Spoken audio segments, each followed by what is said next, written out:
If you don't have this CD yet, good, because you only need to buy it once. I bought it 3 times, and I'm gonna help you decide what version you are gonna buy. Because you are gonna buy it. You need it. The first version they released was a budget option, so you would get another release on the same disc. That was very common at the time from Steamhammer, who did this one. As I just showed you, it has no tracklist on the back, no tracklist on the inside either. The only tracklist we get is printed on the actual disc, and that's no help for you when you're listening to it.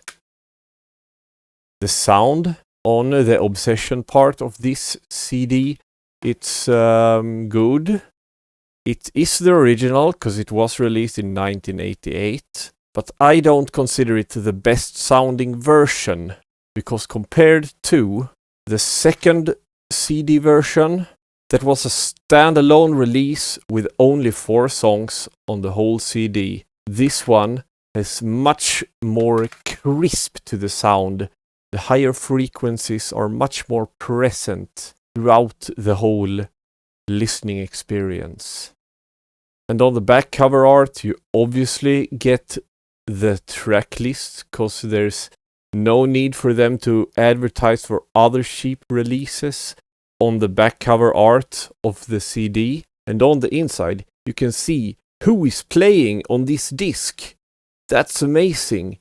But you can't connect the names to any of the photos on the back. So if you really want to know which one of the guitarists has what name, you will have to go elsewhere to look for it, because this album art ain't telling you. It's the secret of this release.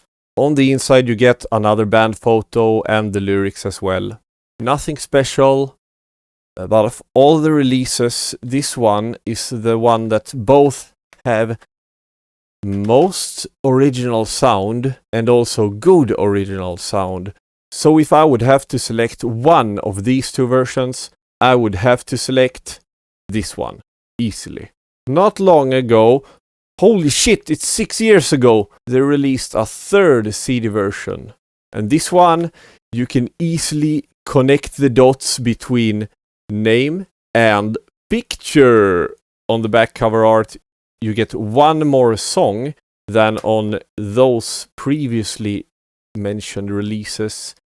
The art style is kind of the same as the good version from Metal Blade, and on this version from Inner Wound Records, you get a really nice looking disc, an extra band photo, and in the booklet you get lyrics to all the songs, story about the band, more band photos, more story about the band, told by the original members, of course.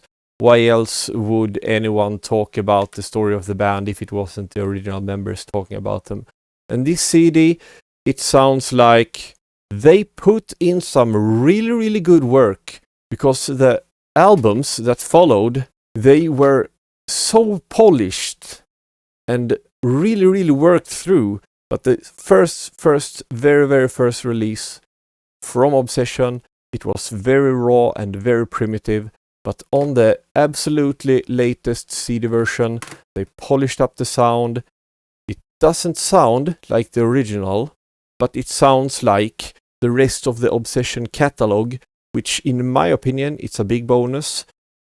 If you are absolutely desperate to have the original vibe of the recording, you should go for the Metal Blade version. It has these red borders around the picture. But if you want a release that fits better in the Obsession discography, you should go for the latest version on Inner Wound Records with white borders around all the pictures.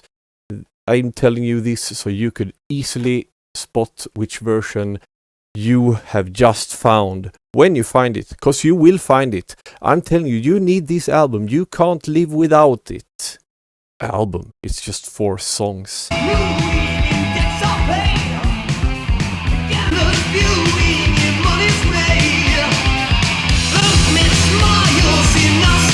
If if you like this kind of video, you can check out more videos over there. And if you want to hear what Obsession sounds like, you can go to the Spotify playlist with one song from every album that I talk about. I put the link below, you can't miss it.